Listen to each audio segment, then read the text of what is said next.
إن تنصروا الله ينصركم ويثبت أقدامكم.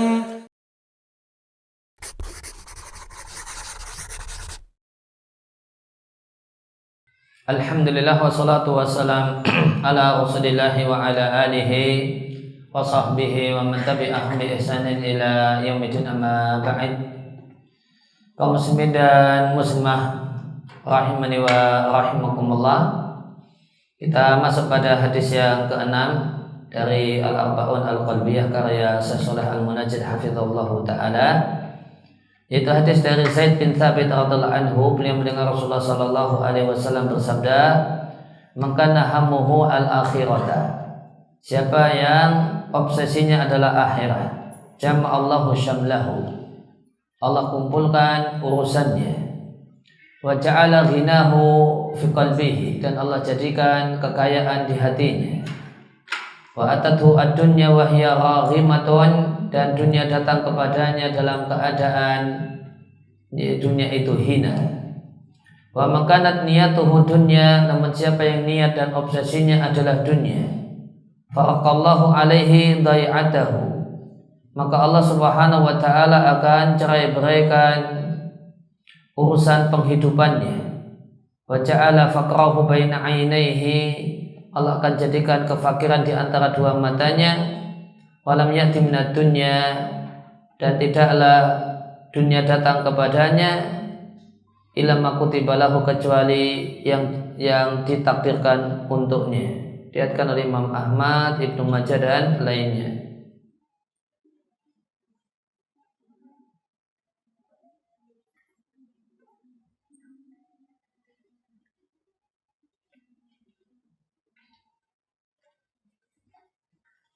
Dhai'ah itu makna asalnya dalam bahasa Arab bisa tanah yang menghasilkan, lahan pertanian, tanah pertanian yang menghasilkan.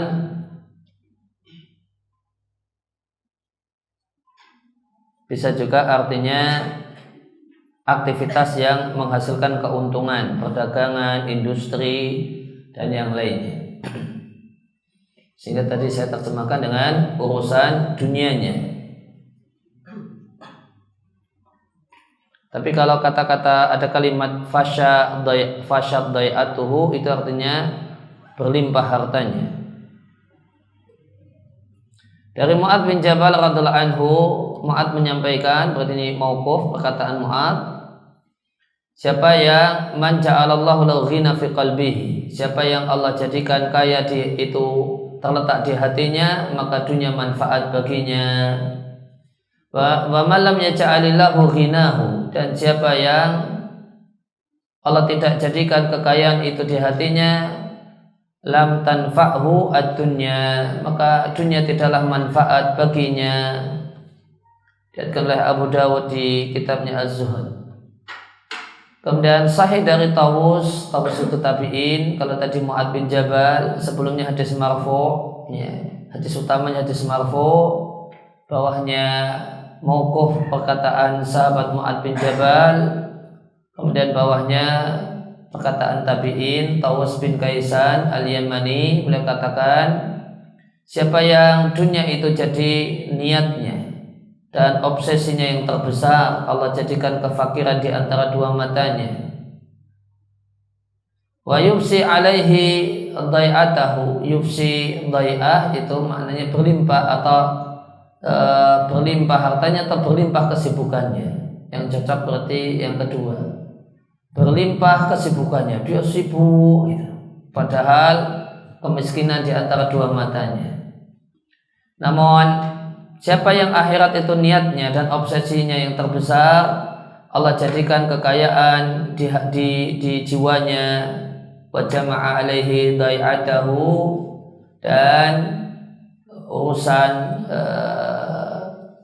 urusan ekonominya, urusan dunianya itu Allah kumpulkan, tidak tersebar dan tidak banyak. Dari Yahya ibn Mu'adz bila mengatakan, siapa yang kekayaan itu ada di kantongnya,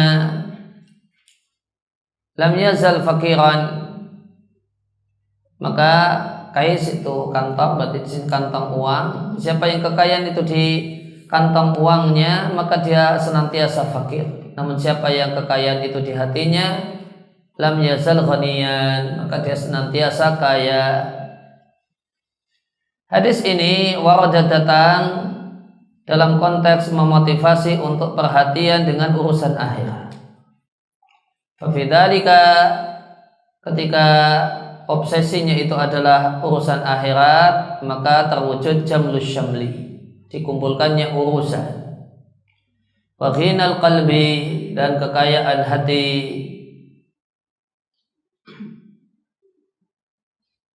Wa amal insighalu bi amri dunya, adapun sibuk dengan urusan dunia, takallubu 'alaiha, dan rakus dengannya sebagaimana rakusnya anjing.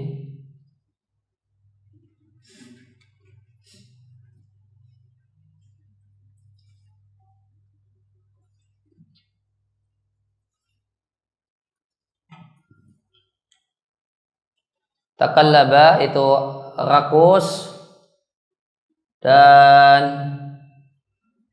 semangat sehingga loncat rame-rame seperti kelakuan anjing.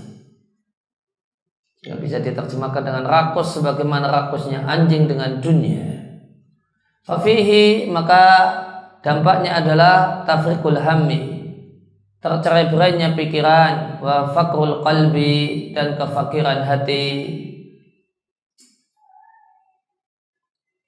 Syekhul Islam Ibnu Taimiyah rahimallahu taala menyampaikan, menyingkirkan fudulil mal, harta yang berlebih, dengan diinfakkan, kemudian kemudian iktisar, mencukupkan diri dengan al-kifayah, sebatas cukup, itu afdal wa aslam, lebih utama dan lebih selamat. Wa afrahu lil qalbi, dan lebih membuat fokus hati. Wa ajma'u lil hammi, dan lebih mengumpulkan pikiran, lebih bermanfaat untuk dunia dan akhirat. Sabda Nabi Shallallahu Alaihi Wasallam, siapa yang pikirannya atau obsesinya adalah akhirat, maka orang yang obsesinya akhirat artinya fayamalu fid dunyahu, di dunia dia beramal taat kepada Allah dan berupaya untuk mencari ridha Allah. Seakan-akan dunia itu tidak laisat lahu ala balin, tidak ada di pikirannya, karena dia ya'lamu, mengetahui dan menyadari bahasanya dunia yang akan dia dapatkan adalah apa yang ditakdirkan untuknya, sehingga dia memikirkan urusan akhiratnya. Wa sa'alaha sa'yaha, dan dia melakukan untuk akhirat itu sa'yaha, jerih payahnya, berarti amal saleh. Wa huwa mu'minun, dalam keadaan dia adalah orang yang beriman. Jama'allahu syamlahu, maka Allah akan kumpulkan semua urusannya.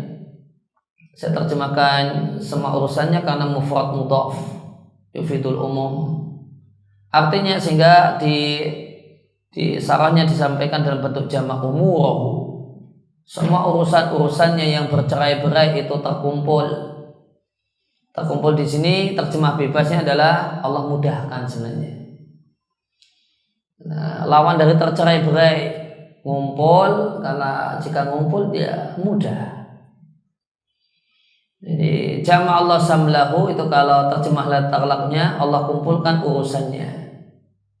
Kalau mau terjemah yang luas, Allah mudahkan segala urusannya.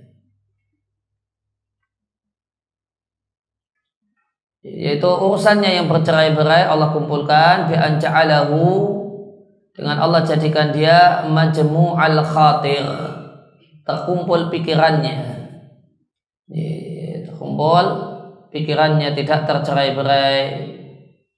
Dalam bahasa Arab syamlul qaum itu artinya mujtama'u addihim wa amrihim.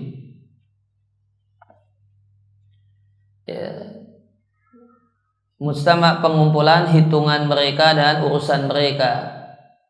Ada kalimat jama' Allah syamlahum, artinya Allah mengumpulkan mata syattata min amrihim, yang tercerai-berai dari urusan mereka.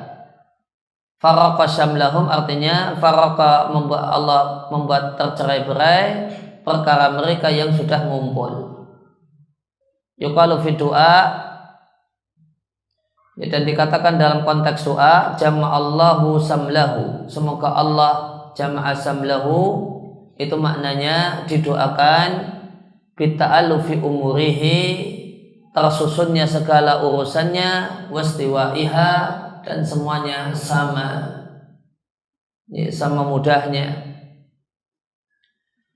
Wa ja'ala ghinahu fi qalbihi, artinya Allah jadikan dia orang yang qanaah bil kafaf, dengan rezeki yang pas, dengan rezeki yang cukup.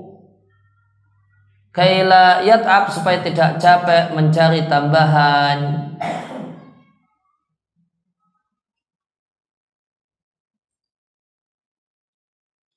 Faman irtana qalbuhu, dan siapa yang hatinya itu merasa kaya, maka dia bisa mengendalikan jimah hawahu. Kabaha jimah hawahu, mengendalikan hawa nafsunya yang tak terkendali.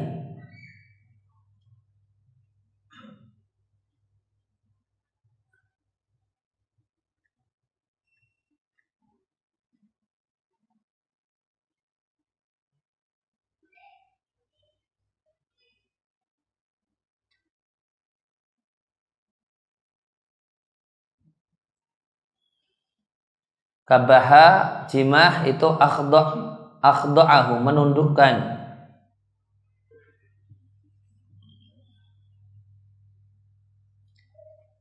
Jimahnya sebentar.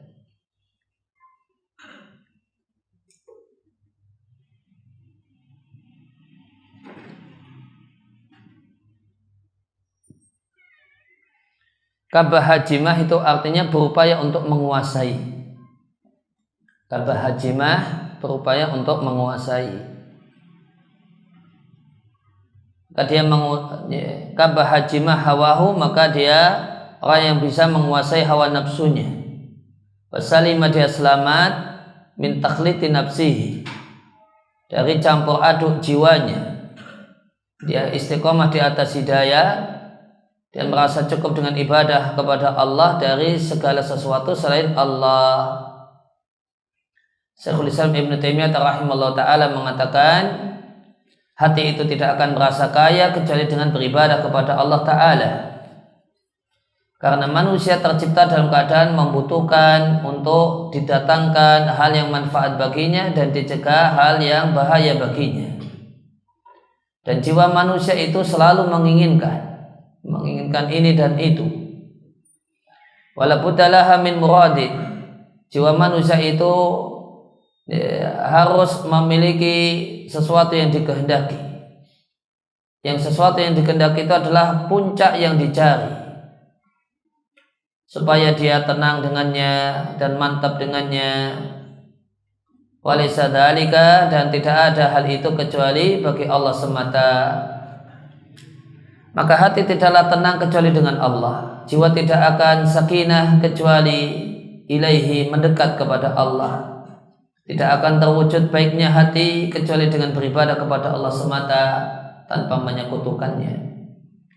Maka jika hati itu tidaklah ikhlas, tidaklah memurnikan ketaatan untuk Allah, maka hati akan menyembah berhala-berhala selain Allah yang disembah oleh mayoritas manusia, yaitu makhluk-makhluk yang mereka ridhoi untuk diri mereka sendiri. Fabil ibadati lahu tastaghni, maka dengan beribadah kepada Allah, maka hati itu merasa cukup dan tidak memerlukan sesembahan yang lain.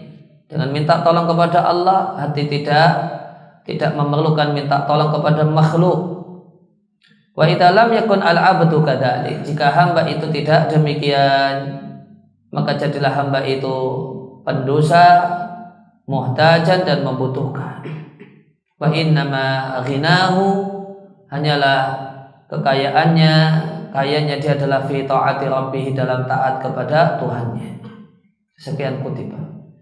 Ibnu Qayyim rahimallahu taala menyampaikan, siapa yang mencari Allah bisidqin, dengan penuh kejujuran, dia akan menjumpai Allah.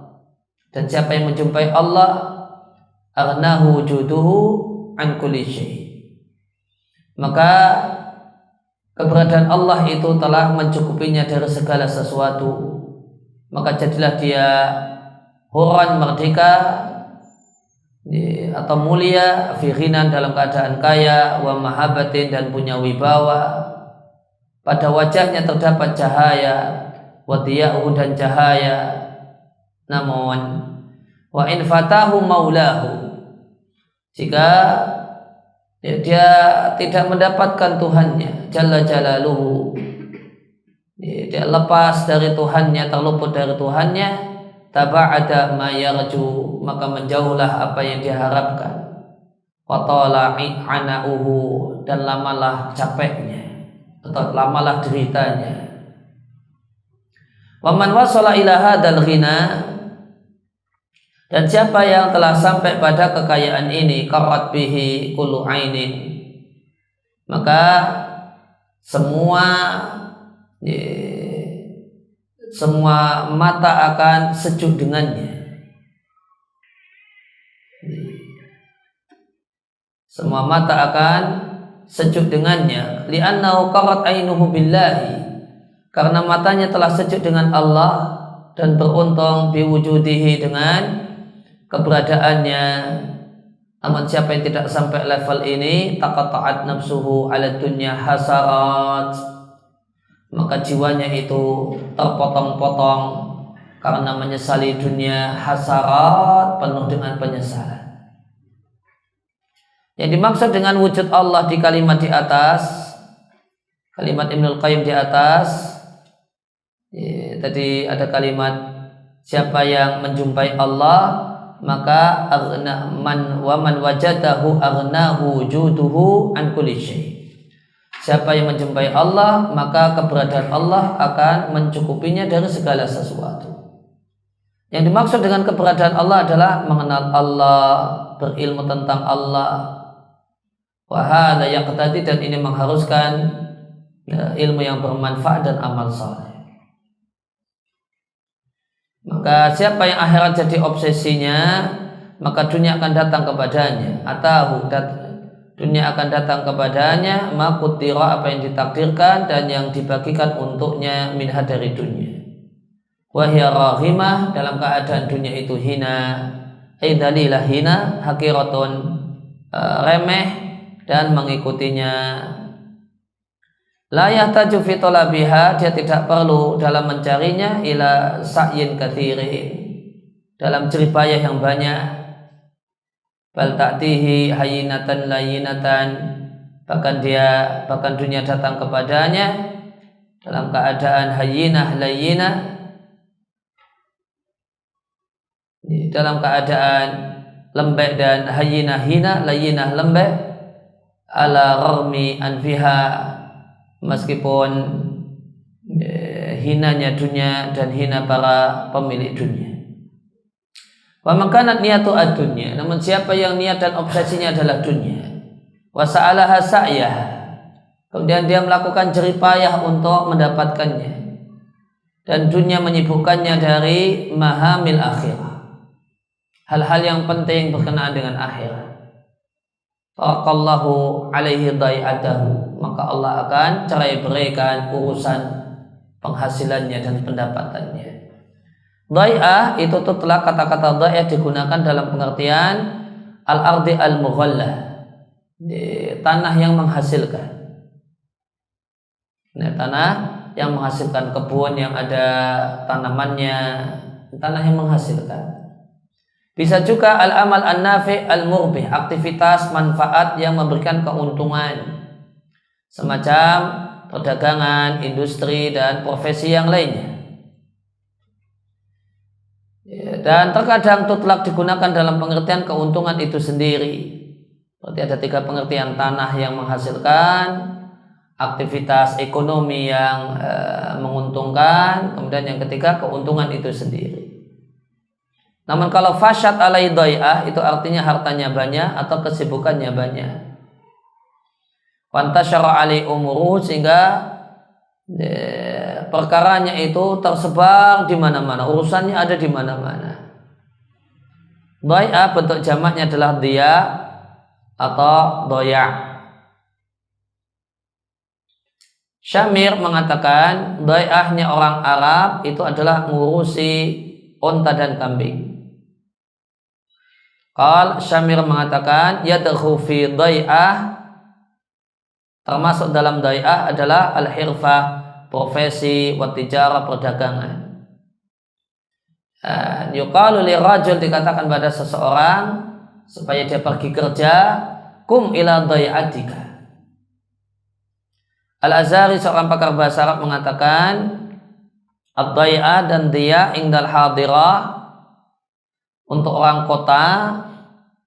Dai'ah itu maknanya adalah harta milik seseorang berupa nakhal, pohon kurma, karam, anggur, wal ardi, dan tanah.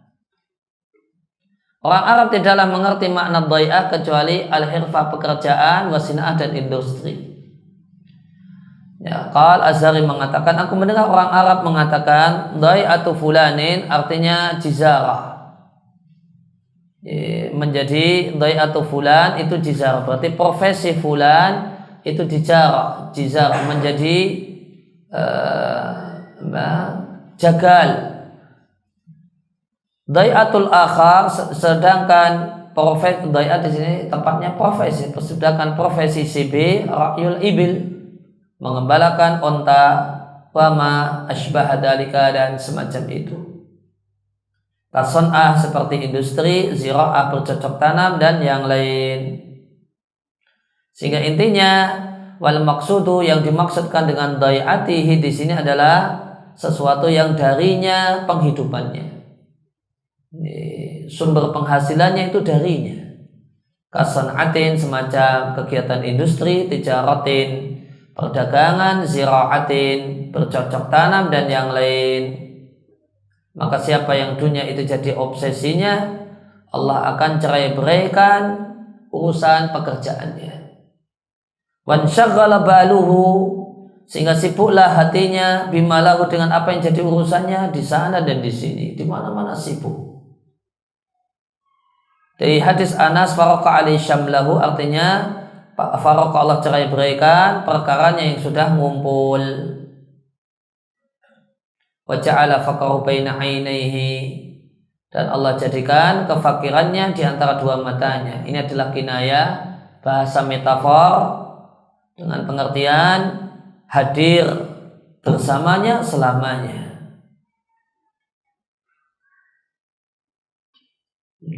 Musyfiqan, dia takut terjatuh ke dalam kefakiran.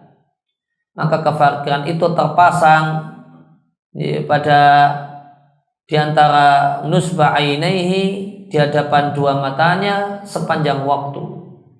Maka terus menerus dia adalah fakir hati, harisan ala dunya, rakus dengan dunia, mutahafitan alaiha, dan dia berjatuhan alaiha untuk mendapatkan dunia, munhamikan, larut dalam mendapatkan dunia, padahal dia sudah orang kaya, musiran kaya.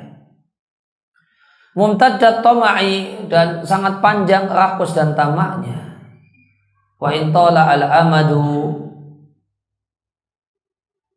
dan jika waktu itu lama, fala yazalu, terus menerus dalam tamak yang kosong dan angan-angan yang bohong, sampai datanglah kematian padanya, dan dia dalam keadaan yang rendah seperti itu.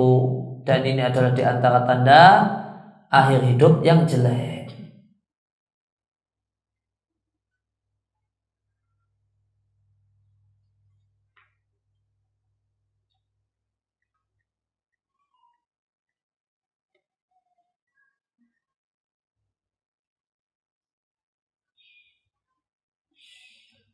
Ya tahafata, tadi ada kata-kata tahafata, makna dasarnya adalah tasaqata, berjatuhan.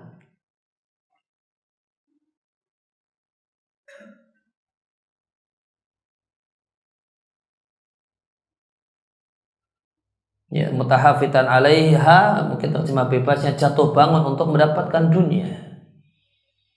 Menhamikan laut ya, dalam fitahsil upaya untuk mendapatkan dunia. Padahal sebenarnya dia sudah kaya.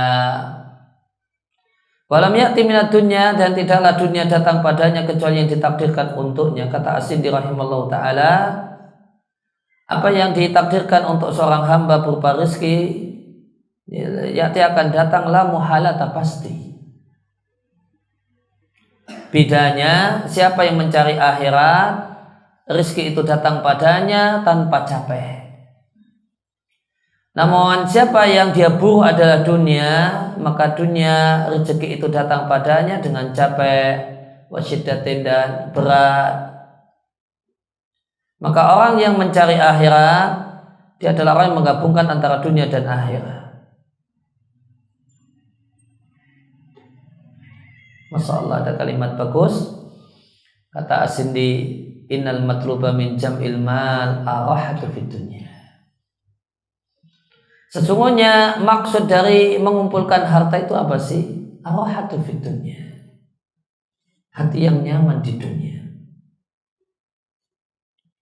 Apa itu? Bahagia, ya kan?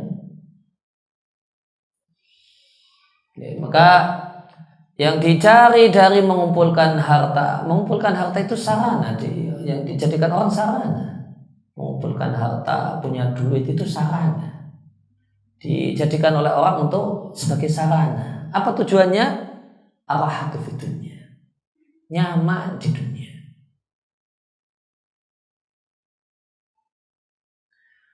Dan araha fid dunya itu qad hasalat li talibil akhirah, itu didapatkan oleh orang yang mencari akhirat, pemburu akhirat, dan tidak didapatkan oleh pemburu dunia.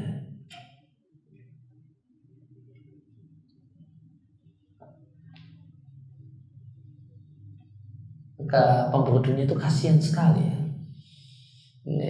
Dia memburu dunia, mengumpulkan harta, tujuannya untuk raihat di dunia, kenyamanan hidup di dunia, namun dia tidak mendapatkannya, padahal dia susah payah untuk itu. Dan itu diberikan oleh Allah, ar-rahah fi dunya itu untuk talibul akhirah, pemburu akhirat. Talibud dunya, pemburu dunia itu rugi di dunia dan di akhirat. Ruginya dunia karena selama hidup di dunia fit ta'ab asyadid. Masya Allah, tidak cukup fit ta'ab saja kata beliau. Fit ta'ab asyadid, capek yang berat, capek yang besar. Bukan hanya capek ringan, namun capek yang berat. Fitulabiha, untuk mencari dunia. Sehingga padahal dia tahu mengumpulkan dunia itu sarana. Semua pemburu dunia itu pengen dengan punya duit itu nanti hidupnya enak gitu, nyaman. Fa'ayu fa'idatin lahu fil mal, maka apa manfaat harta baginya idza fatati rahatu, jika dia tidak mendapatkan kenyamanan yang menjadi tujuan utama dia mengumpulkan harta. Al-Munawi mengatakan, siapa yang dunia itu terpasang di antara dua matanya, jadilah kefakiran di antara dua matanya. Kalau kefakiran di antara dua matanya itu biasa saya jelaskan seakan-akan kefakiran itu kacamata. Kacamata yang dia pakai ketika dia melihat mobilnya, wah mobil saya jelek, saya itu kiri, padahal mobilnya bagus. Dia lihat rumahnya, wah rumah saya masih kumuh, padahal itu sudah magrong-magrong kata orang Jawa, itu sudah mewah. Dia lihat barangnya ini, karena kacamatanya kacamata fakir, seperti kacamata hitam, semuanya serba hitam gitu. Maka semua dia lihat apa saja dia saya itu fakir, ngenes, menderita, susah, sengsara gitu. Ya, dia lihat mobilnya demikian, dia lihat rumahnya demikian, ya, dia lihat kasurnya demikian, dia lihat pakaiannya demikian, semuanya dia nilai sebagai satu hal yang ngenes, menderita, susah. Karena kefakiran ada di antara dua matanya. Kefakiran itu jadi kacamatanya yang semua yang dia pandang tentang dirinya itu fakir. Watafarraqa sirruhu, dan maka tercerai-berailah sir itu di sini artinya hati. Karena sir itu rahasia dan hati itu tempatnya rahasia. Kalau rahasia Pak sudah diceritakan orang itu udah nggak rahasia lagi. Kalau rahasia kok sudah diceritakan orang, kok sudah jadi status Facebook, itu nggak jadi rahasia lagi. Itu namanya rahasia umum jadinya. Watafarraqa sirruhu, dan hatinya bercerai-berai, urusannya kemudian kacau balau, badannya capek.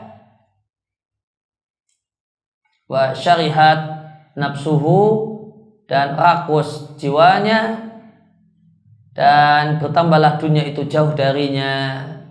Wa padahal dia sangat memburu dunia.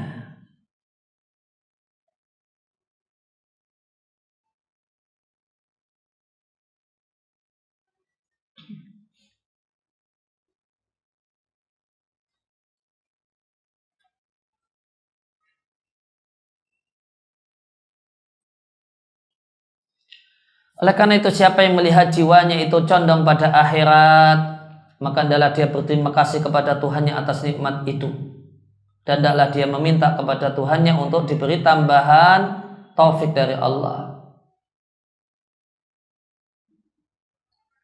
Namun siapa yang menjumpai jiwanya itu menginginkan dunia, maka bertobatlah kepada Allah, wastaghis bihi, mintalah tolong kepada Allah untuk menghilangkan kefakiran di antara dua matanya, dan rakus di hatinya, dan capek di badannya. Maka orang yang memburu dunia itu capek lahir dan batin. Badannya capek, hatinya juga capek. Capeknya hati itu gara-gara rakus dengan dunia. Ibnul Qayyim mengatakan, la tatitu at'aba mimman dunya akbaru hammihi. Tidaklah engkau jumpai orang yang lebih capek dibandingkan orang yang dunia menjadi obsesi utama hidupnya. Maka orang yang obsesi utama dirinya itu dunia itu bentuknya macam-macam, duit yang banyak, popularitas,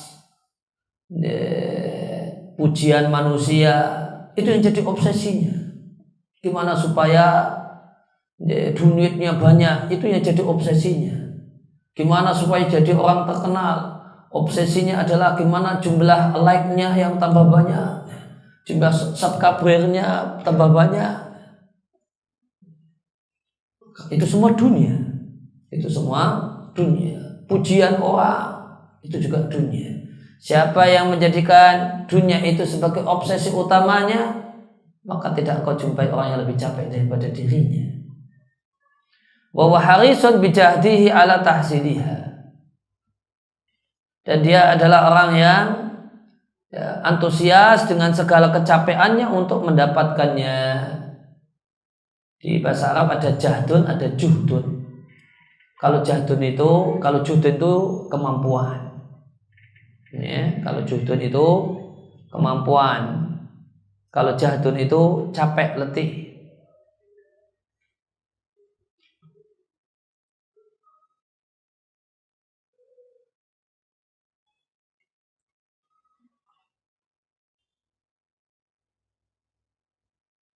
Jadi kalau jahdun itu masyaqqah artinya. Kalau juhdun itu kemampuan. Jadi kalau al-juhdu itu al-wus'u wa taqah, kemampuan. Kalau jahdun itu al-masyaqqah, kepayahan, keletihan. Maka saya baca dengan jahdun saja. Wa harisun bijahdihi ala tahsiliha. maka dia rakus dengan berletih-letihnya, dengan capeknya, dengan masyaqqahnya ala tahsiliha untuk mendapatkannya. Kata Ibnu Qayyim, wa min ablaghil adabi fid dunya, termasuk siksaan paling besar di dunia adalah tasditul fashri, ya, adalah tercerai-berainya urusan. Karena urusan itu tercerai-berai, tafarruqul qulubi, hati yang tidak bisa fokus karena banyak sekali pikirannya. Demikian juga ketika kefakiran itu terpasang di antara dua mata hamba yang tidak pernah meninggalkannya.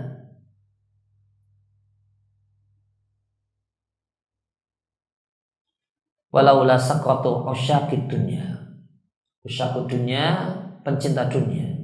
Seandainya bukan karena pencinta dunia itu mabuk bihubbiha, gara-gara cintanya dengan dunia, padahal dia capek, lastaghasu, misalnya mereka akan minta tolong supaya bisa keluar dari siksaan ini. Ibnu Jauzi rahimallahu taala menyampaikan di kitabnya Bustanul Wa'idhin, jika Allah menginginkan kebaikan yang besar untuk seorang hamba, Allah jadikan kaya di hatinya. Wa ja'alahu, dan Allah jadikan dia aminan lillahi. Wa ja'alahu, dan Allah jadikan dia aminan lillahi,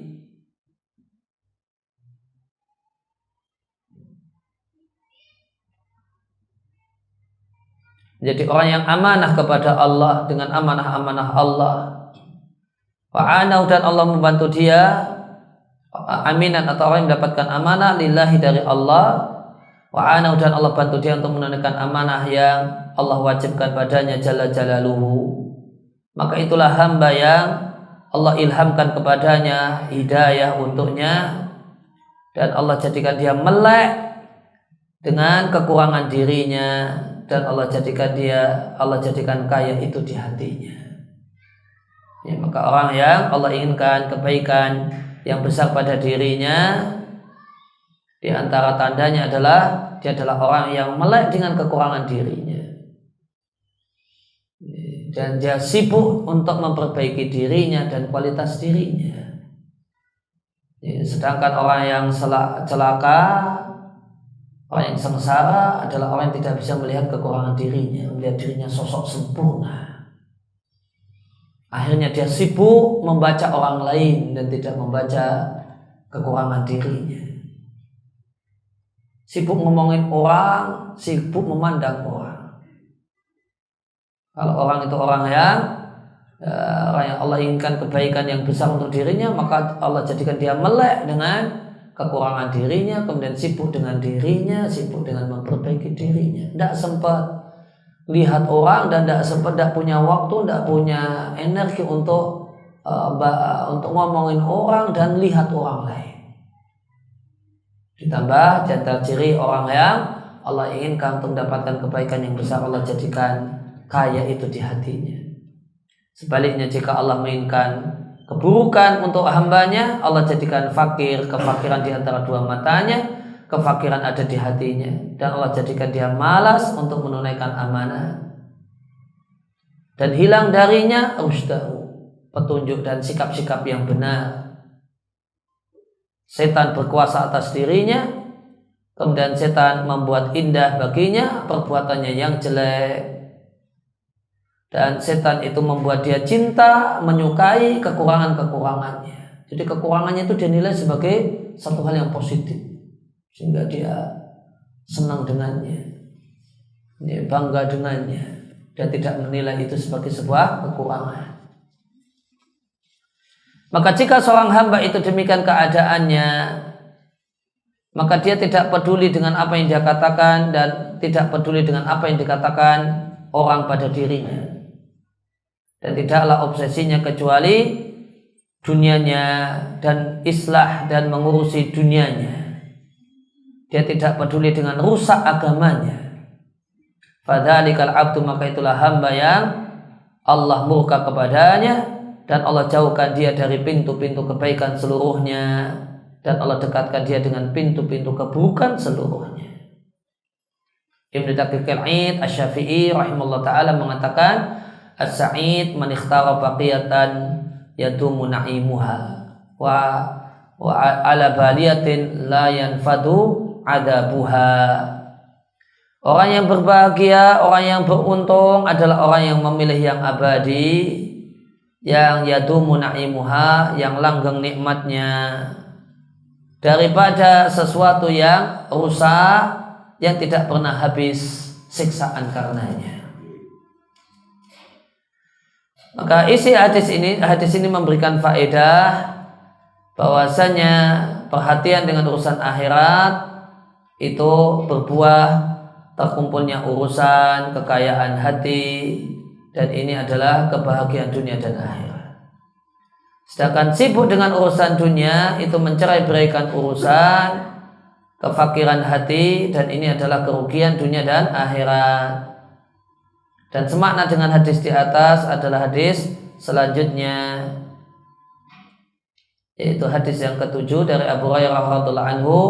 Rasulullah sallallahu alaihi wasallam bersabda, sesungguhnya Allah berfirman, hadis qudsi, ya ibna Adam, wahai manusia, tafarraq li ibadati, fokuslah beribadah kepada aku, niscaya akan aku penuhi hatimu dengan kekayaan, aku tutupi kefakiranmu. Wa ila taf'al, jika engkau tidak mau melakukannya, aku penuhi dua tanganmu dengan kesibukan, dan aku tidak akan tutupi penuhi kefakiranmu.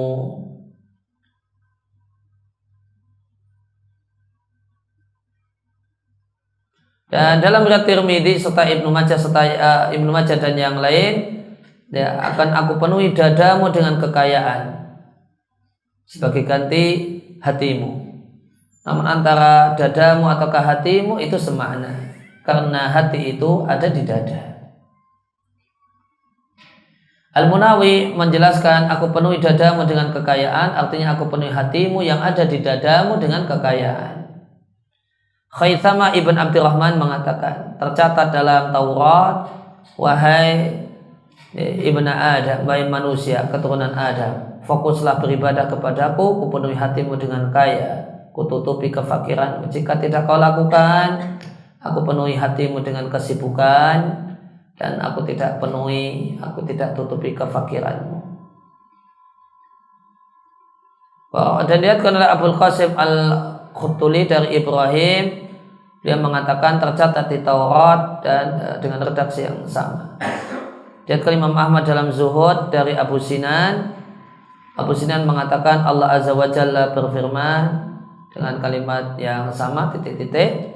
Dilihatkan oleh Hanad ibn Siri di kitabnya Az-Zuhud dari Syamir ibn Atiyah, Allah Tabaraka wa Ta'ala berfirman, ya ibn Adam, fadzakarahu, dengan redaksi yang sama. Maka Allah katakan ya ibn Adam, maka hadis Nabi ini ya sama dengan isi Taurat gitu. Kalau pakai informasi dari Khaythamah, sabda Nabi di hadis ini ya sama dengan Taurat. Maka kita katakan kalimat Taurat di situ betul karena ya, Nabi menyampaikannya. Ya ibn Adam, baik keturunan Adam, ini seruan bersifat umum, tidak membedakan antara orang Arab dan non-Arab, orang berkulit putih ataupun berkulit hitam. Faman istajaba kana lahul ajru. Siapa yang merespon seruan Allah ini untuknya pahala. Dan siapa yang tidak merespon, hatta alaihi alwizru, maka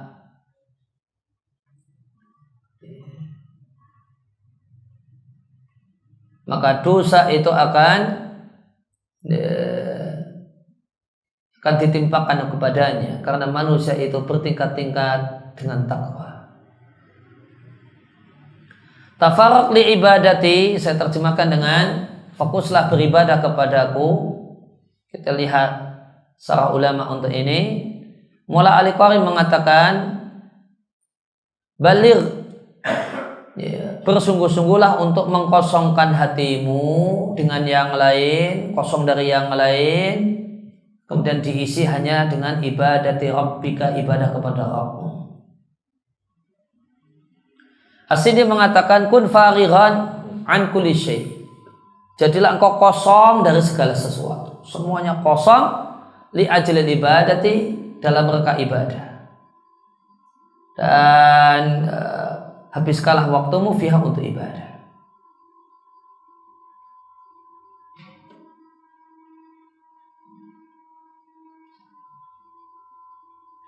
Al-Munawi rahimahullah ta'ala mengatakan tafarraq an muhimmatika li ta'ati. Fokuslah dari berbagai macam tugas-tugasmu, pekerjaanmu untuk taat kepada-Aku. Wala tastaghil biktisabi ma yazidu ala kutika. Dan janganlah engkau menyibukkan diri iktisab itu kerja, cari duit. Janganlah engkau sibuk dengan kerja cari duit yang itu lebih dari sekedar makanan pokokmu dan makanan pokok keluarga yang wajib engkau nafkahi.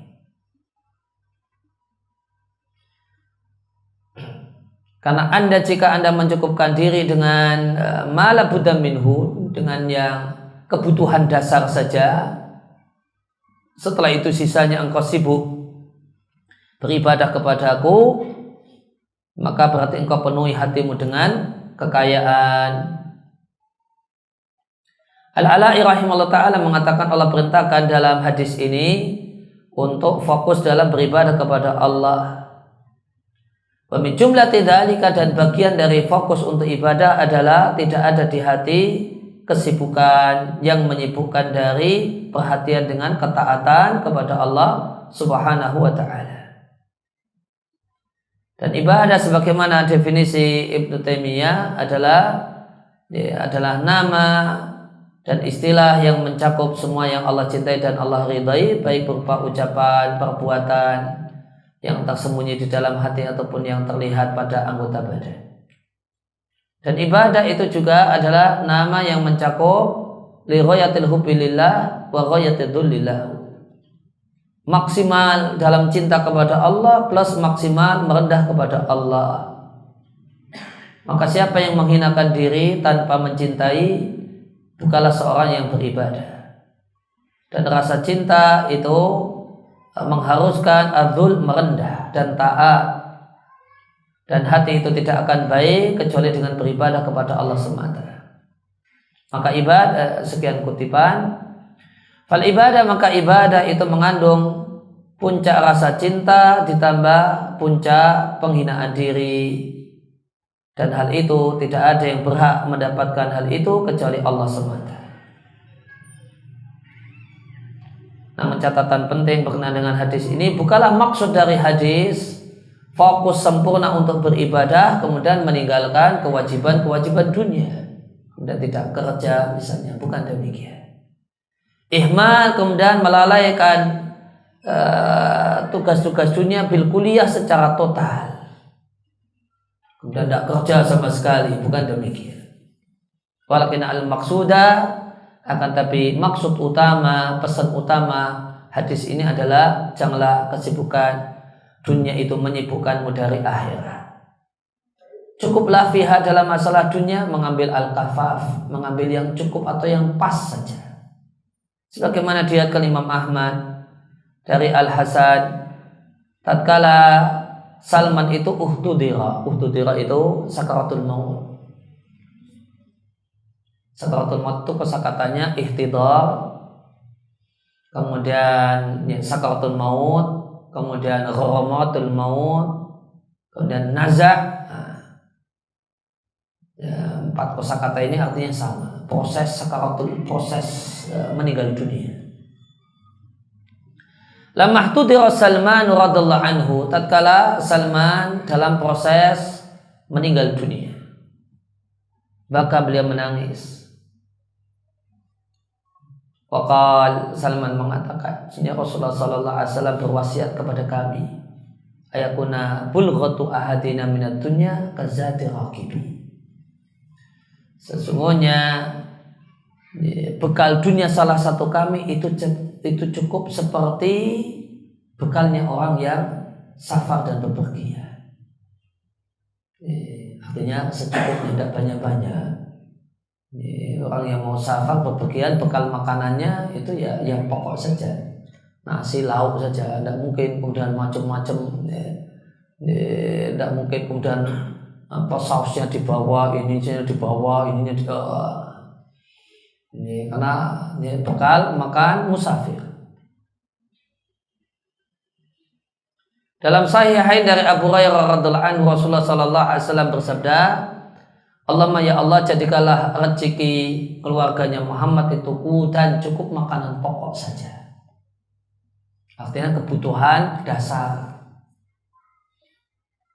An-Nawawi mengatakan yang dimaksud dengan kuat itu ma yasudu aramak, yang bisa menyambung kehidupan. Yasudu menutup, aramak kehidupan. Aramak itu kalau tidak salah makna aslinya napas terakhir sebelum meninggal dunia.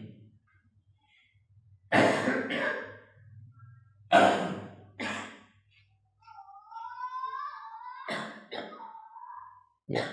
Aramak makna asalnya baqiyatur ruh, nyawa yang tersisa.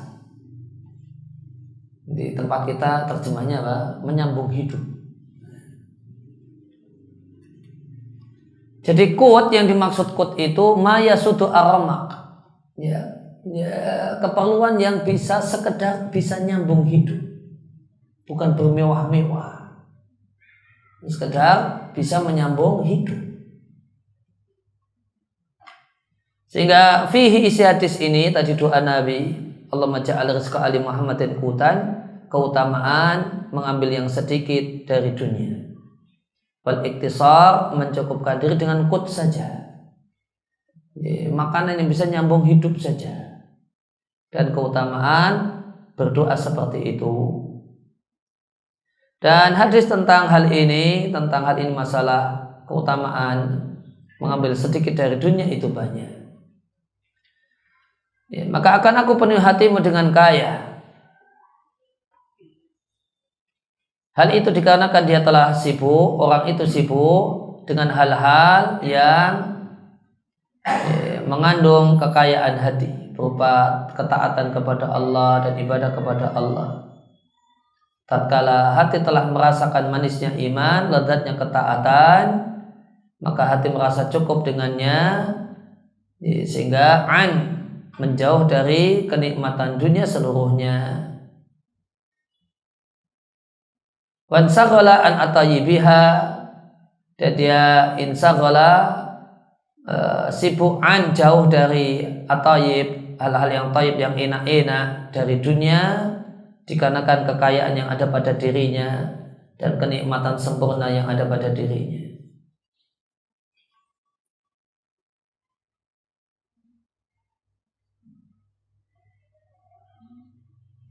Adalah Abu Ja'far An-Nasafi, seorang ulama mazhab Hanafi di zamannya. Dia seorang yang miskin, mutazahidah, dan seorang yang berusaha untuk zuhud. Satu malam bata lailatan, di satu malam beliau melewati malam dalam keadaan qaliqan, cemas, lima indah minal fakri, karena kemiskinan yang ada pada dirinya, hajat pada dirinya. Lantas fa'aradalahu fikrun, terlintas pada dirinya pikiran tentang salah satu furu', tentang salah satu hukum fikih. Karena ashkala alaih, yang semula hukum masalah itu membingungkan untuknya, tiba-tiba ketika itu infatahalahu, terbuka dan terurai itu dalam dirinya. Dan kemudian bingung, ini hukumnya apa ya? Satu hal, dia bingung, ini hukumnya apa? Pas lagi cemas mikirkan kondisi perut yang cenderung lapar, tidak ada makanan di malam itu, tiba-tiba terbuka itu. Yang ruwet, masalah fikih yang ruwet itu jadi terbuka. Faqama yarkusu, maka kemudian beliau berdiri, kemudian loncat-loncat sambil mengatakan ainal muluku wa abnal muluki, di mana nikmatnya para raja dan para anak-anak raja dibandingkan nikmat saya saat ini.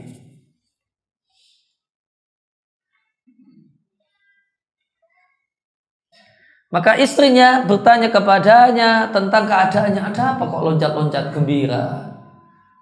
Seperti orang joget. Qasad mana asalnya kan joget. Tapi nggak tega saya terjemahkan joget. Ya, loncat-loncat seperti orang joget. Fa'alamaha, maka dia beritahukan pada istrinya apa yang terjadi pada dirinya. Maka istrinya takjub dengan keadaan suaminya, rahimallahu ta'ala.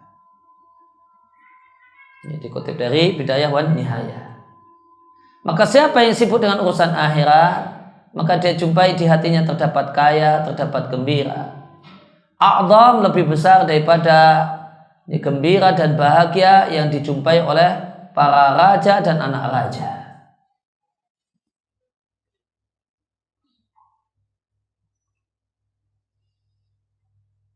Minas sa'ada, ada bahagia, bima tayassara lahum mim asbabiha. Padahal telah mudah bagi mereka para raja ini berbagai macam sebab-sebab bahagia. Semua sebab bahagia di dunia itu lengkap terkumpul pada diri raja dan para anak raja. Manusia yang paling lengkap sebab-sebab kebahagiaannya itu raja. Mau apa saja dia dapat, dia punya. Dia memakai semua yang terbaik yang ada di dunia ini. Tempat tidur yang paling empuk ya yang punya raja. Gelas yang paling bagus raja yang punya. Makanan, buah yang nomor 1, semua yang nomor 1 itu ada di tempatnya para raja. Maka sebab-sebab bahagia di dunia itu semuanya sudah terkumpul pada para raja. Namun kenikmatan yang didapatkan oleh orang sibuk dengan akhirat itu a'zam, lebih besar daripada kenikmatan dan kebahagiaan yang didapatkan oleh para raja dan anak raja. Dalam keadaan mereka, raja dan anak raja itu lengkap bagi mereka, terkumpul pada mereka sebab-sebab bahagia dunia. Dan Allah Ta'ala, oleh karena itu Allah Ta'ala berfirman, katakanlah dengan anugerah Allah dan kasih sayangnya, fabidzalika falyafrahu, gembiralah. Itu lebih baik daripada semua harta yang mereka kumpulkan. Ibnu Qayyim mengatakan Allah kayakan kita, Allah cukupkan kita dengan gembira disebabkan karunia Allah dan kasih sayangnya. Dan karunia Allah dan kasih sayangnya adalah Al-Quran dan iman. Sehingga tidak perlu gembira disebabkan ma yajma'u ahlud dunya, apa yang dikumpulkan oleh para pemburu dunia berupa al-mata, barang-barang, wal aqor. Aqor itu aktifat tetap, tanah, rumah, wal asman, dan uang. Maka khairun mimma yajma'un itu tadi al-mata, barang-barang, perabot, aksesoris, akor, tanah, rumah, atau asman, uang yang dikumpulkan oleh mereka ahlu dunia. Sekian kutipan. Fa idza insaghala al-'abdu, jika hamba itu sibuk dengan Al-Qur'an, iman, amal saleh, maka Allah kayakan hatinya dengan kekayaan.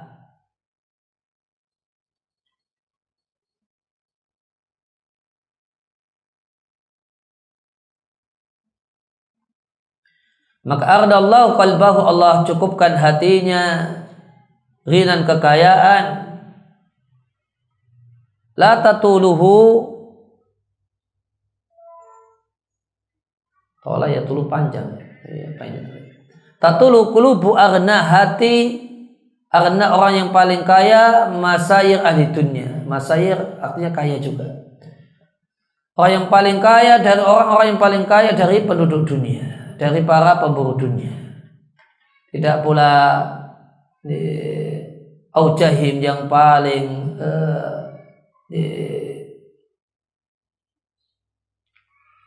Aujah yang paling mulia kedudukannya, yang paling tinggi posisinya.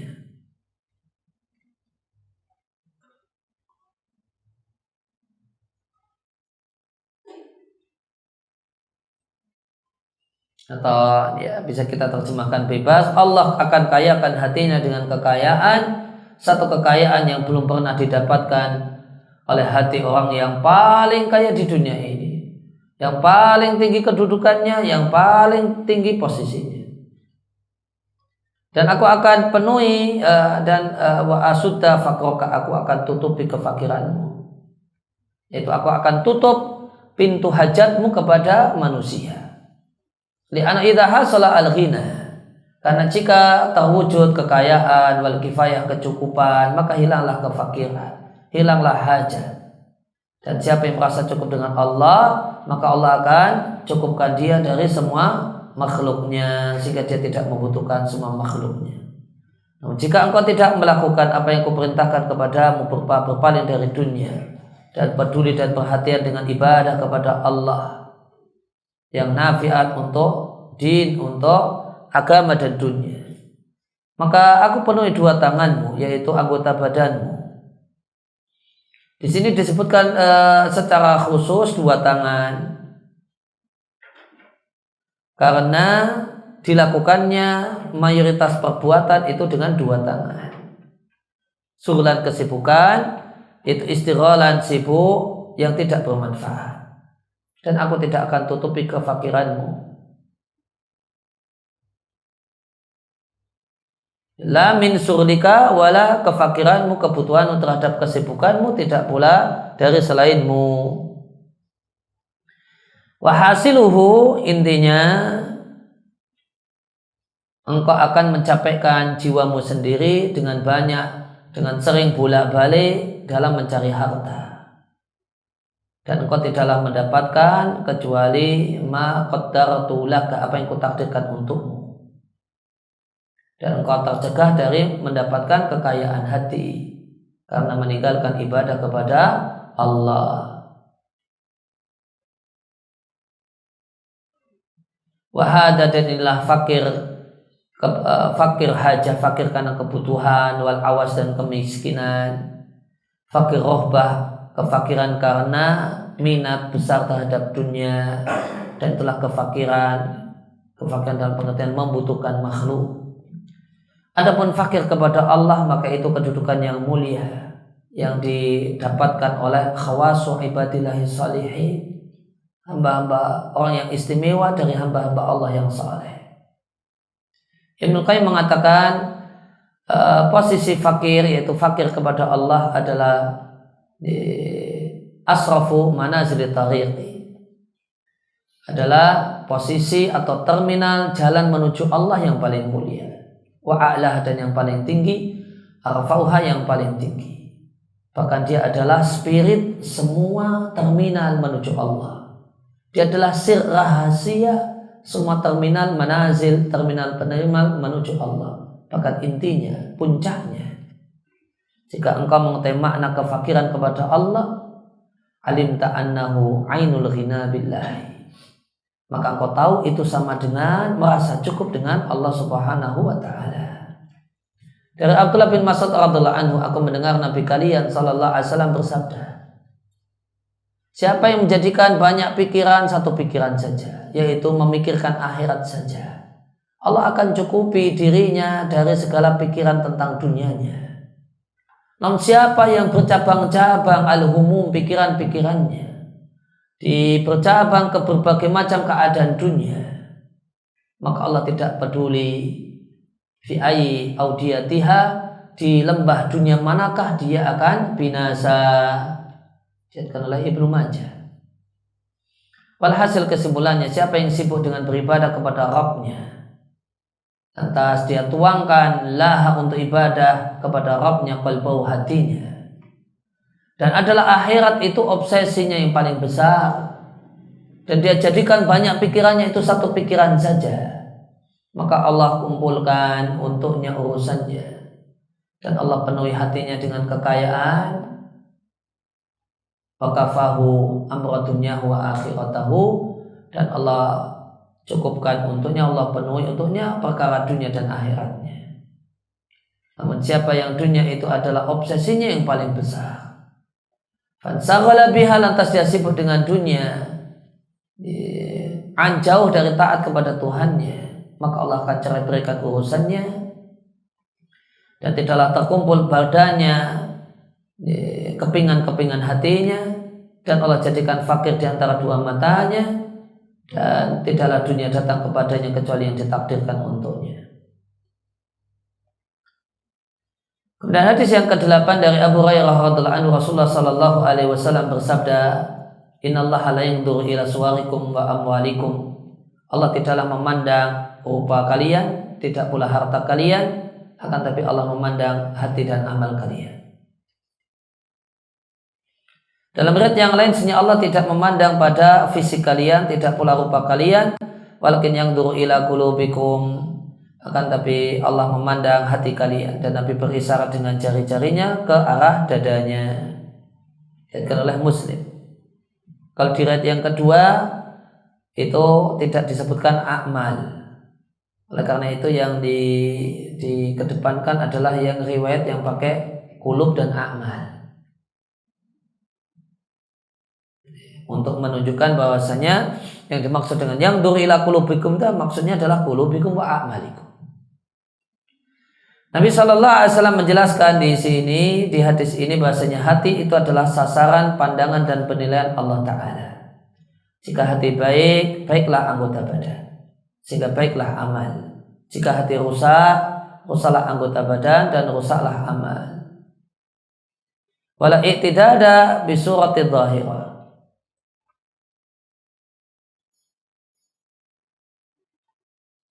dan tidaklah teranggap rupa lahiriahnya, baik itu bagus ataupun jelek.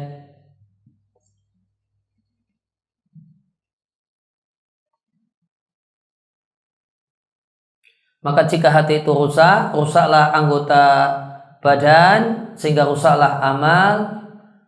Dan ketika itu tidaklah teranggap rupa lahiriah bagus ataupun jelek, tidak pula harta yang diusahakan banyak ataupun sedikit. An-Nawawi rahimahullah ta'ala mengatakan, maksud utama hadis adalah anal i'tibar, bahasa yang jadi tolak ukur dalam ini semua adalah hati.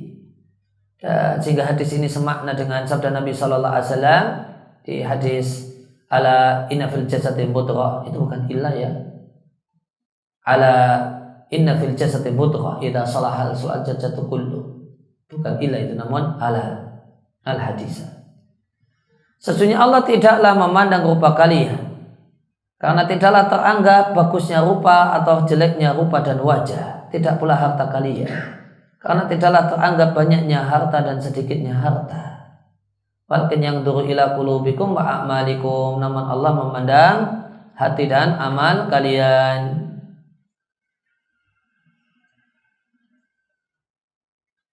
Maka Allah memandang hati, artinya memandang isi hati berupa yakin, kejujuran, keikhlasan, ataukah bermaksud untuk riak, pamer, sum'ah, ingin didengar orang, dan akhlak-akhlak yang lainnya, baik akhlak-akhlak yang Allah ridai ataupun keadaan-keadaan yang hina. Dan Allah lihat amal kalian, apakah amalnya baik ataukah rusak, lantas Allah akan memberikan balasan ala wifqiha, sesuai dengan hal itu. As-Safarini rahimahullah ta'ala mengatakan, Allah tidak memandang rupa, namun memandang amal dan hati.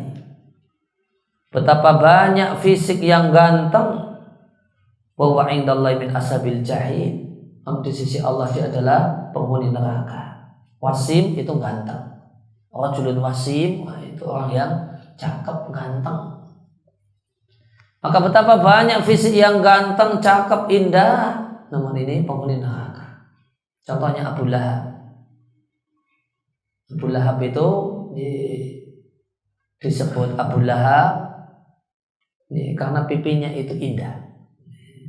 pipinya itu seperti ada lahap, ada nyala api di pipinya, merah-merah. Merah-merahnya asli bawaan itu.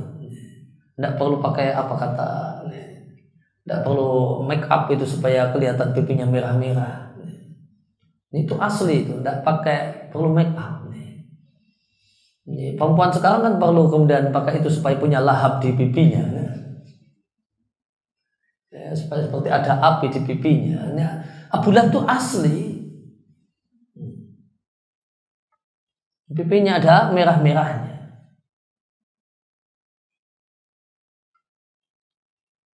Fanadhar, maka yang dilihat, maka yang dihitung dan balasan itu adalah ma yakumu fil qulub, isi hati berupa iman, atasdik dan percaya dan keyakinan-keyakinan yang bagus yang diikuti dengan kesalehan.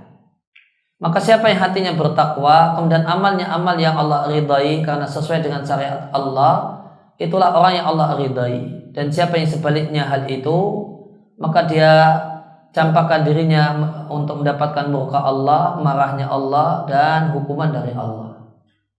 Perlu diketahui, maqtun itu adalah marah yang besar. Di atasnya ghadab. Di atasnya ghadab itu maqtun. Adapun aswar, adapun rupa fisik, wal ahsab, demikian juga kemuliaan keluarga, wal ansab, anak siapa, wal amwal dan harta, itu semua tidak terhitung di sisi Allah Subhanahu wa taala. Faqad yakunu katsirun, maka boleh jadi banyak orang yang memiliki rupa yang indah, harta yang banyak, pangkat yang tinggi, kedudukan di dunia, namun ternyata hatinya itu roboh. Sehingga roboh berarti kosong dari takwa. Tidak ada. Namun sebaliknya, orang yang tidak ada pada dirinya sedikit pun dari hal itu, ternyata hatinya penuh dengan takwa, maka jadilah dia lebih mulia di sisi Allah Ta'ala. Bal dzalika wal aktsar wuqu'an, dan itulah yang sering terjadi. Orang miskin itu sering-seringnya lebih bertakwa daripada orang yang kaya.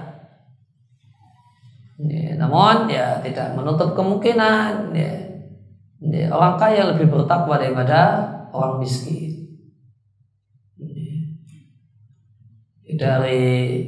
Misalnya dari 10 asyara mubasysyaruna bil jannah, 7 diantaranya adalah orang kaya.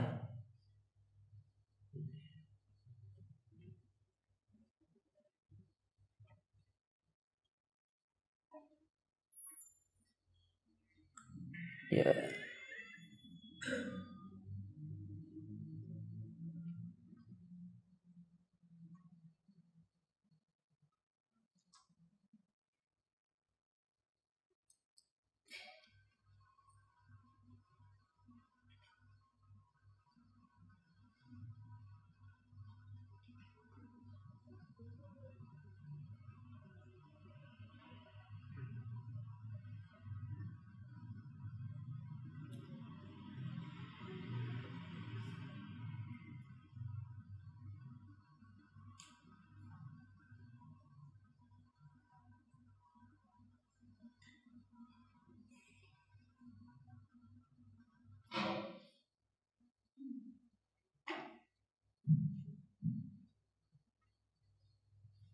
Ya, maka dia katakan di sini baldalika, catatan Jami'ul Malikam, baldalika wal aktsar wuqu'an, namun itulah yang sering terjadi, yaitu yang sering terjadi orang yang tidak punya hal-hal di atas, itu hatinya penuh dengan takwa sehingga dia lebih mulia di sisi Allah Subhanahu wa taala. Namun itu tidak menutup kemungkinan orang yang kaya raya itu jauh lebih bertakwa daripada orang miskin.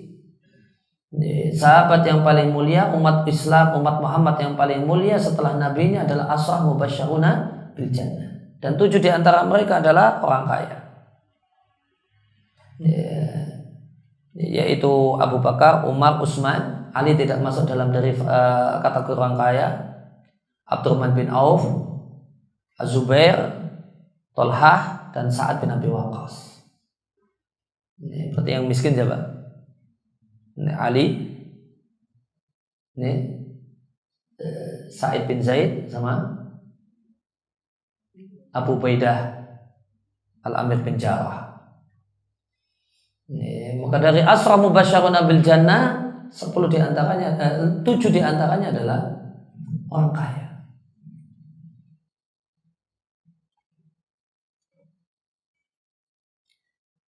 Dan dari Abu Sa'id Al-Khudri radhiyallahu anhu, Rasulullah sallallahu alaihi wasallam bersabda, surga membanggakan diri, wan nar, demikian juga neraka. Faqalat an-naru, neraka mengatakan,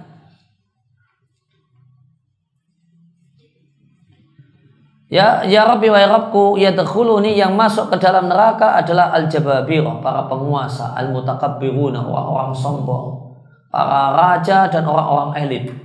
Itu isi neraka. Para raja dan asraf, orang-orang elit. Surga mengatakan, wa ya Rabbku, masuk ke dalamku ad-du'afa, orang yang lemah, fakir dan miskin. Maka Allah tabaraka wa ta'ala berfirman kepada neraka, engkau adalah azabku, usibu biki man asya, aku timpakan dengan dirimu siapa saja yang aku kehendaki. Dan Allah berkata kepada surga, anti rahmati, engkau adalah kasih sayangku yang meliputi segala sesuatu. Walikuli wahidin minkuma, masing-masing dari kalian berdua, mil'uha, penuhnya. Demikian ada hadis dari Imam Ahmad, dinilai sahih oleh pentahqiq Musnad Imam Ahmad. Dan hadis tersebut ada di Sahihain, Sahih Bukhari dan Sahih Muslim dari Abu Hurairah. Nabi SAW mengatakan, redaksinya beda, surga dan neraka saling berbantah. Neraka mengatakan, uthirtu, aku diutamakan, yang diutamakan jadi penghuniku orang-orang yang sombong, orang-orang yang mutajabbiruna, orang-orang yang sombong. Sedangkan neraka mengatakan, mali la yadkhuluni, kenapa aku tidaklah masuk, kenapa dengan nasibku tidaklah masuk ke tempatku kecuali manusia-manusia lemah, manusia-manusia yang tidak memiliki nilai, saqat. Maka Allah tabaraka wa ta'ala berfirman kepada surga, engkau kasih sayangku, aku sayangi dengan dirimu siapa saja yang aku kehendaki dari hamba-hambaku. Dan Allah berkata kepada neraka, inama anti adabi, engkau adalah siksaku, aku siksa dengan dirimu siapa saja yang aku kehendaki dari hamba-hambaku. Dan masing-masing dari kalian berdua itu akan penuh. Namun penuhnya beda. Neraka itu penuh setelah semua penghuni neraka masuk neraka, setelah Allah subhanahu wa ta'ala meletakkan kakinya di neraka. Dan neraka merapat satu dengan yang lain. Sedangkan surga itu penuh dengan Allah ciptakan makhluk. Allah ciptakan satu makhluk yang menghuni bagian ruang kosong dari surga, sehingga jadilah surga itu penuh.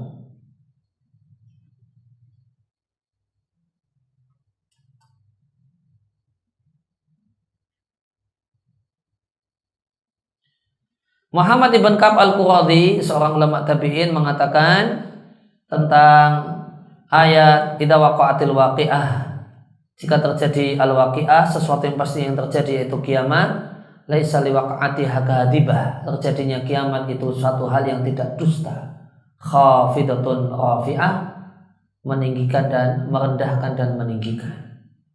Maksudnya akhirat itu merendahkan sejumlah orang yang dulu di dunia itu tinggi. Rafi'ah, kiamat itu meninggikan sejumlah orang yang dulu di dunia itu rendah.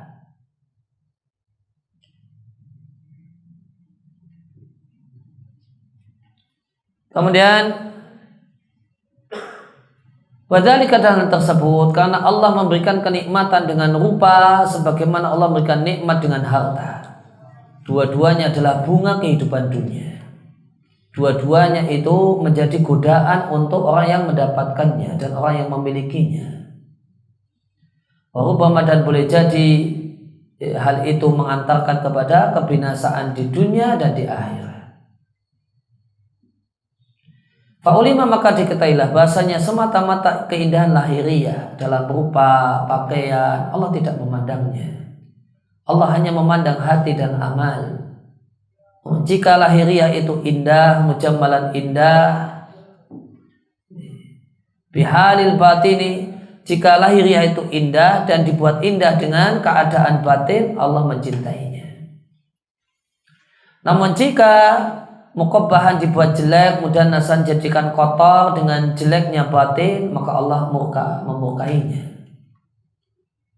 Karena sesungguhnya Allah itu mencintai yang bagus dan indah, membenci yang jelek dan keji. Dan para pemilik keindahan rupa, keindahan wajah, mereka itu banyak mendapatkan bencana berupa fahisyah, perbuatan keji, boleh jadi zina, boleh jadi homo. Itu orang yang terlibat dalam zina, homo, pelacuran, gigolo, itu orang ganteng, cakep, cantik, muter di situ. Ganteng, cakep, cantik. Itu banyak, bukan ini tidak semua ya, kathirun banyak. Orang yang terlibat dalam fahisyah, zina atau liwat, homo, pelacur ataupun gigolo, itu kalau pelacur nggak cantik nggak laku ya. Gigolo nggak ganteng nggak laku. Maka banyak yang mendapatkan fahisyah atau terjun dalam fahisyah. Wa ismu hadidul jamali, dan namanya itu kebalikan dari keindahan. Karena Allah namai dengan fahisyah, keji, su'an, jelek, fasadan, rusak, khobisan, menjijikkan, kotor. Allah katakan, wala taqrabu zina innahu kana fahisyata wa sa'a sabila. Jangan dekati zina, sesungguhnya zina itu fahisyah, wa sa'a sabila, perbuatan yang keji dan jalan yang jelek. Allah katakan wala taqrabuz fawahisha ma dhahara minha wa ma batan. Janganlah kalian dekati perbuatan yang keji, baik yang terang-terangan ataupun yang sembunyi-sembunyi. Maka zina itu di masa jahiliyah dan sampai zaman ini juga ada dua macam. Ada yang terang-terangan, yang dimaksud dengan ma dhahara, yang dimaksud dengan ma dhahara adalah pelacuran, terang-terangan. Ini rumah bordir dan seterusnya. Kemudian wama batona, dan yang sembunyi-sembunyi. Sembunyi-sembunyi itu kalau di Al-Quran disebut dengan ittikhadu akhdan. Ittikhadu akhdan itu seorang perempuan yang tidak mau berzina kecuali dengan satu orang. Dia tidak ganti-ganti. Maka itu dilakukan sembunyi-sembunyi. Makanya mungkin kalau di tempat kita ya sembunyi-sembunyi itu zina sama pacarnya, itu sembunyi-sembunyi. Dia cuma sama itu saja, tidak dengan yang lainnya. Kalau yang terang-terangan siapa saja yang mau datang asalkan bayar diterima, nah itu pelacuran. Itu disebut dengan ma dhahara. Ini perbuatan keji yang terang-terangan.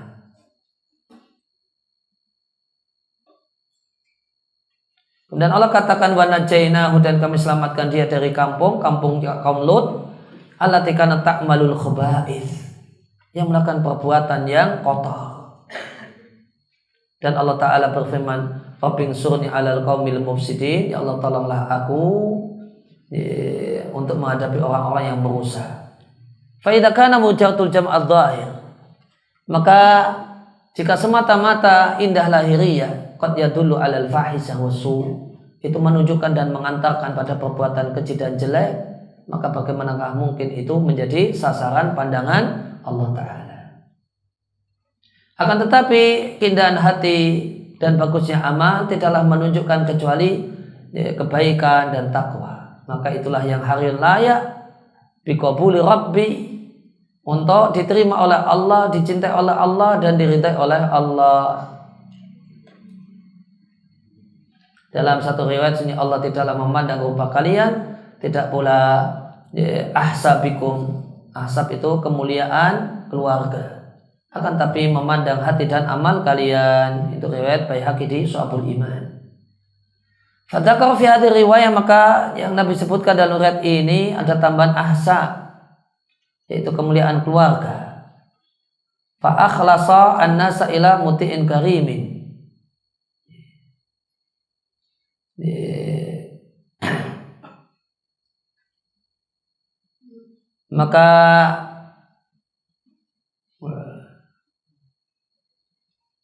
Maka sampailah manusia kepada muti'in karimin, ada yang taat, yang mulia, dan ada yang asim, pelaku maksiat al-laim yang hina.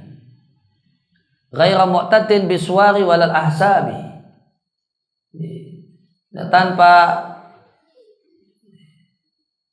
Tanpa peduli, tanpa menganggap biswari rupa, tidak pula kemuliaan keluarga, tidak pula anaknya siapa, tidak pula harta.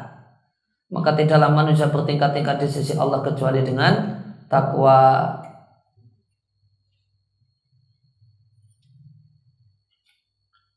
Ya, demikian yang kita baca kesempatan sore hari ini. Wassallallahu ala nabiyina Muhammadin wa ala alihi washabihi wasallam wa akhiru da'wana alhamdulillahi rabbil alamin. Subhanaka Allahumma wa bihamdika asyhadu an la ilaha illa anta astaghfiruka wa atubu ilaik.